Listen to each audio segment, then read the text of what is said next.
Hi welcome to Latha Raghavendar YouTube channel. ಎಲ್ಲರೂ ಹೇಗಿದ್ದೀರಾ? ನನ್ನ ವಿಡಿಯೋ ನೋಡೋದಕ್ಕಿಂತ ಮುಂಚೆ ಪ್ಲೀಸ್ ನನ್ನ ಅಕೌಂಟ್ನ ಸಬ್ಸ್ಕ್ರೈಬ್ ಆಗಿ, ಹಾಗೆ ವಿಡಿಯೋಗೊಂದು ಲೈಕ್ ಮಾಡೋದನ್ನ ಮರಿಬೇಡಿ. ನಾನಿಲ್ಲಿ ಮಾರ್ನಿಂಗು ಒಂದು ಫಂಕ್ಷನ್ಗೆ ಹೋಗಬೇಕಿತ್ತು.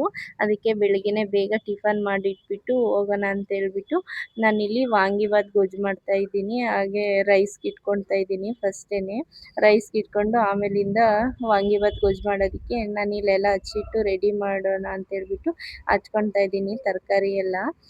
ನಾನಿಲ್ಲಿ ಹಾಗೆ ವಿಡಿಯೋ ಶೂಟ್ ಮಾಡ್ಕೊಳ್ತಿದ್ರೆ ನಮ್ಮ ರಾಘು ಇದ್ಬಿಟ್ಟು ಹಾಯ್ ಗಾಯ್ಸ್, ಹಾಯ್ ಫ್ರೆಂಡ್ಸ್ ಅಂತ ಹೇಳ್ಬಿಟ್ಟು ಸುಮ್ಮನೆ ನನ್ನ ಇಮಿಟೇಟ್ ಮಾಡ್ತಾ ಇದ್ದ. ನಾನು ಏನು ಮಾತಾಡ್ತಿರ್ಲಿಲ್ಲ, ಅದಕ್ಕೆ ಅವ್ರ ಹತ್ರನೇ ಮಾತಾಡ್ತಿದ್ದೆ ಸ್ವಲ್ಪ ಹೊತ್ತು. ಫುಲ್ಲು ಏನಾದರೂ ನಾನು ಈ ಥರ ವಿಡಿಯೋ ಶೂಟ್ ಮಾಡ್ಕೊತಿದ್ರೆ ಬಂದ್ಬಿಟ್ಟು ಏನಾದರೂ ಒಂದು ಮಾತಾಡ್ತಾ ಇರ್ತಾರೆ. ಮಾತಾಡೋದು ಹಂಗೆ ವಿಡಿಯೋ ಹಾಕ್ತೀನಿ ಅಂದರೆ ಆಮೇಲಿಂದ ಸೈಲೆಂಟ್ ಆಗಿಬಿಡ್ತಾರೆ. ನಾನಿಲ್ಲಿ ಕ್ಯಾಪ್ಸಿಕಮ್ಮು, ಈರುಳ್ಳಿ, ಟೊಮೆಟೊ ಈ ಥರ ಚಿಕ್ಕ ಚಿಕ್ಕದಾಗಿ ಹಚ್ಕೊಂಡಿದ್ದೀನಿ.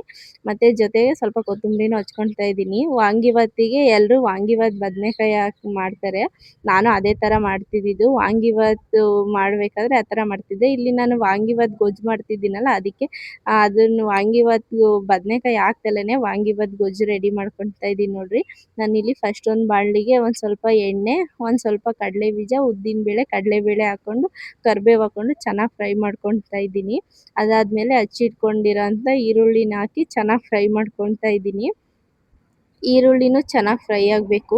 ಈರುಳ್ಳಿ ಚೆನ್ನಾಗಿ ಫ್ರೈ ಆದಮೇಲೆ ನಾನಿಲ್ಲಿ ಹುಳಿ ಇಲ್ಲದೆ ಇರೋ ಅಂಥ ಒಂದು ಟೊಮೆಟೊ ಮತ್ತು ಒಂದು ಸ್ವಲ್ಪ ಕ್ಯಾಪ್ಸಿಕಮ್ ಸೇರಿಸ್ಕೊಳ್ತಾ ಇದ್ದೀನಿ.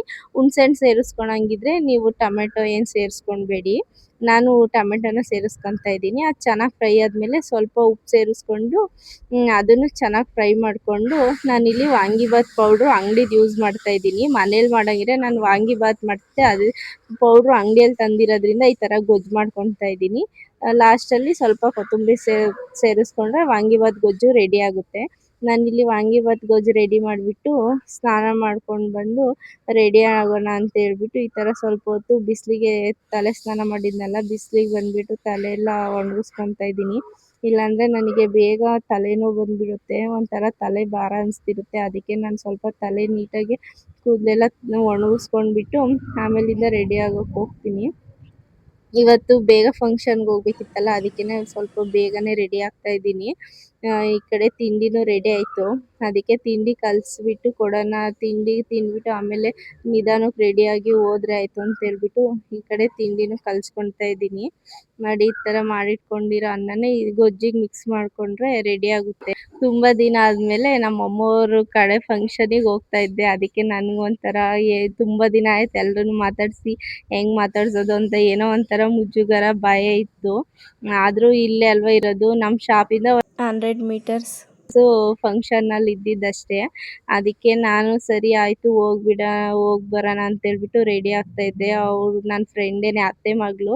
ಹಾಗೆ ನನ್ನ ಫ್ರೆಂಡ್ ಅವಳು ಮದುವೆಗೂ ಕರೆದಿದ್ಲು, ಮದುವೆಗೆ ಹೋಗೋಕ್ಕಾಗಿರ್ಲಿಲ್ಲ.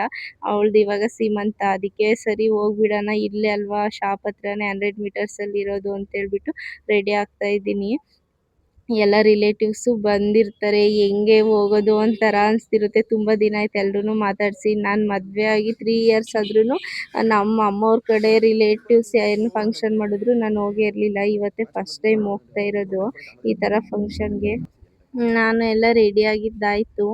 ನಾನು ರೆಡಿ ಆಗ್ಬೇಕಾದ್ರೆ ನಮ್ಮ ಹಸ್ಬೆಂಡ್ ಏನು ಹಿಂಗೆ ರೆಡಿ ಆಗಿಬಿಟ್ಟಿದ್ಯಾ, ಚೆನ್ನಾಗೈತೆ ಒಂಥರ ಡ್ರೆಸ್ ಅಂತೆಲ್ಲ ಹೇಳ್ಬಿಟ್ಟು ಕಮೆಂಟ್ಸ್ ಕೊಡ್ತಾಯಿದ್ರು. ನನಗೆ ಈ ಥರ ಚೂಡಿದಾರ್ ಅಂದರೆ ಇಷ್ಟ, ಒಂಥರ ಚೆನ್ನಾಗಿರುತ್ತೆ. ನಾನು ಕಾಲೇಜ್ ಡೇಸಲ್ಲಿ ಇರಬೇಕಾದ್ರೆ ಬರೀ ಈ ಥರ ಡ್ರೆಸ್ನ ಹಾಕೊಂಡು ಹೋಗ್ತಿದ್ದೆ, ಒಂಥರ ಚೆನ್ನಾಗಿ ಅನ್ನಿಸ್ತಿತ್ತು. ಇವಾಗಲೂ ಅದೇ ಥರ ಡ್ರೆಸ್ ಹಾಕ್ಕೊಂಡು ರೆಡಿ ಆದೆ. ಇನ್ನೇನು ರೆಡಿ ಆಗಿಬಿಟ್ಟು ನಾನು ತಿಂಡಿ ತಿಂದ್ಕೊಂಡು ಹೊರಡೋಣ ಅಂತ ಹೇಳ್ಬಿಟ್ಟು ಫೈನಲಾಗಿ ಈ ಥರ ಕಾಣಿಸ್ತಿದ್ದೆ.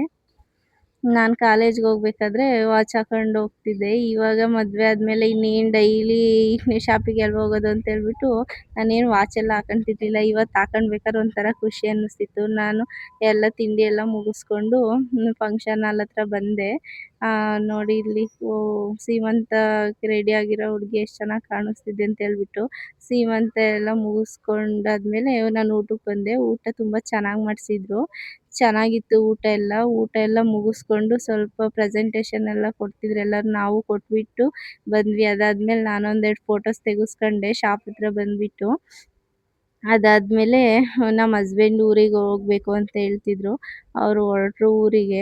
ನಾನು ಬೆಳಿಗ್ಗೆಯಿಂದ ನಾನೇ ಶಾಪ್ ಹತ್ರ ಇದ್ದೆ. ಒಂದು ಸ್ವಲ್ಪ ಕಸ್ಟಮರ್ಸ್ ಬಂದರು. ಹಾಗೆ ನಮ್ಮ ರಿಲೇಟಿವ್ದು ಒಂದು ಹುಡುಗಿ ಬಂದಿತ್ತು ಶಾಪ್ ಹತ್ರ. ಮಧ್ಯಾಹ್ನದವರೆಗೂ ಅವ್ರ ಜೊತೆ ಮಾತಾಡ್ಕೊಂಡು ಹೆಂಗೋ ಸ್ವಲ್ಪ ಟೈಮ್ ಪಾಸ್ ಆಯಿತು. ಬಂದಿದ್ದ ಕಸ್ಟಮರ್ಸ್ನೆಲ್ಲ ನಾನೇ ಅಟೆಂಡ್ ಮಾಡ್ತಿದ್ದೆ. ನಮ್ಮ ಹಸ್ಬೆಂಡ್ ಇಲ್ದಾಗ ನನಗೆ ಕೆಲವೊಂದು ಮೆಟೀರಿಯಲ್ಸ್ ಗೊತ್ತಿರಲ್ಲ, ಅದಕ್ಕೆ ಬಂದ್ಬಿಡ್ತಾರೆ ಕಸ್ಟಮರು. ಅವಾಗ ಒಂಥರ ಗಲಿಬಿಲಿ ಅನಿಸ್ತಿರುತ್ತೆ, ಏನು ಕೊಡಬೇಕು ಏನು ಬಿಡಬೇಕು ಅಂತ ಹೇಳ್ಬಿಟ್ಟು ಪದೇ ಪದೇ ಕಾಲ್ ಮಾಡಿ ಕೇಳ್ತಾ ಇರ್ತೀನಿ, ಅದೇನು ಇದೇನು ಅಂತ ಹೇಳ್ಬಿಟ್ಟು. ಸ್ವಲ್ಪ ದಿನ ಹೋದ್ರೆ ನನಗೆ ಎಲ್ಲ ಗೊತ್ತಾಗುತ್ತೆ ಅಂತ ಹೇಳ್ಬಿಟ್ಟು ಒಂದು ಸ್ವಲ್ಪ ಏನೋ ಗೊತ್ತಾಗಿದ್ದು ಕೊಡ್ತಾ ಇರ್ತೀನಿ. ಸ್ಟಾರ್ಟಿಂಗ್ ಇನ್ನೂ ಅಷ್ಟೊಂದು ಗೊತ್ತಿರಲಿಲ್ಲ, ಇವಾಗ ಸ್ವಲ್ಪ ಪರವಾಗಿಲ್ಲ. ಯಾಕಂದ್ರೆ ಈ ಫೀಲ್ಡಲ್ಲಿ ಇರೋರ್ಗಾದ್ರೆ ಅದೇನು ಅಂತ ಗೊತ್ತಿರುತ್ತೆ. ನನಗೆ ನಿಜವಾಗ್ಲೂ ಏನೂ ಗೊತ್ತೇ ಇರಲಿಲ್ಲ ಇದ್ರ ಬಗ್ಗೆ. ನಾನು ಮದುವೆ ಆದಮೇಲೆ ಸ್ವಲ್ಪ ಏನು ಅಂತ ಇದ್ರ ಬಗ್ಗೆ ಗೊತ್ತಾಗಿದ್ದು. ನಾವು ಓಪನ್ ಮಾಡಿದ್ದಾದ್ಮೇಲೆ ಸ್ವಲ್ಪ ಚೆನ್ನಾಗಿ ಗೊತ್ತಾಯಿತು. ಇವತ್ತಿನ ಕೆಲಸ ಎಲ್ಲ ಮುಗೀತು. ಇವತ್ತು ಸಂಡೇ, ನಮ್ಮ ಹಸ್ಬೆಂಡು ಊರಿಗೆ ಹೋಗಿದ್ದಾರೆ. ಅದಕ್ಕೆ ನಾನೇ ಇವತ್ತು ಪೂರ್ತಿ ಶಾಪಲ್ಲಿದ್ದೆ. ಇವತ್ತು ಪೂರ್ತಿ ಎಲ್ಲ ನಾನೇ ನೋಡ್ಕೊಂಡಿದ್ದೀನಿ. ಈ ಸಂಡೇ ಒಂದಿನ ಮಾತ್ರ ರೆಸ್ಟ್ ಸಿಗೋದು.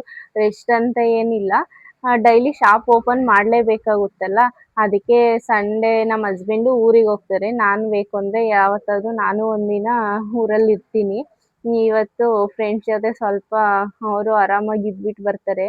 ಇವತ್ತು ನಾನು ಊರಿಗೆ ಹೊರಡ್ತಾ ಇದ್ದೀನಿ. ಊರಿಗೆ ಹೋಗಿ ಮತ್ತೆ ನಾಳೆ ಬೆಳಿಗ್ಗೆ ಇಬ್ಬರು ಶಾಪಿಗೆ ಬರ್ತೀವಿ. ಇದೇ ರೀತಿ ನಮ್ಮ ರೊಟೀನ್ ಇರುತ್ತೆ. ಯಾಕಂದರೆ ನಮ್ಮದೇ ಓನ್ ಶಾಪ್ ಇದ್ದರೆ ಎಲ್ಲರೂ ಅಷ್ಟೇ ರಜಾ ಮಾಡೋದಕ್ಕಾಗಲ್ಲ. ಸಂಡೇನೂ ರಜಾ ಮಾಡೋದಕ್ಕಾಗಲ್ಲ. ಬೇಕು ಅಂದರೆ ನಾವು ಒಂದಿನ ಶಾಪ್ ಕ್ಲೋಸ್ ಮಾಡ್ಕೋಬೋದು. ನಾವು ಯಾವಾಗಲೂ ಏನು ಶಾಪ್ ಕ್ಲೋಸ್ ಮಾಡೋದಿಲ್ಲ. ಹಬ್ಬ ಏನಾದರೂ ಇದ್ದರೆ ಮಾತ್ರ ಶಾಪ್ ಕ್ಲೋಸ್ ಮಾಡ್ತೀವಿ. ಇವತ್ತು ನಾನು ಇವಾಗ ಹೊರಡಬೇಕು, ಇನ್ನೇನು ನಾನೇ ಕ್ಲೋಸ್ ಮಾಡ್ಕೊಂಡು ಊರಿಗೆ ಹೊರಡ್ತೀನಿ.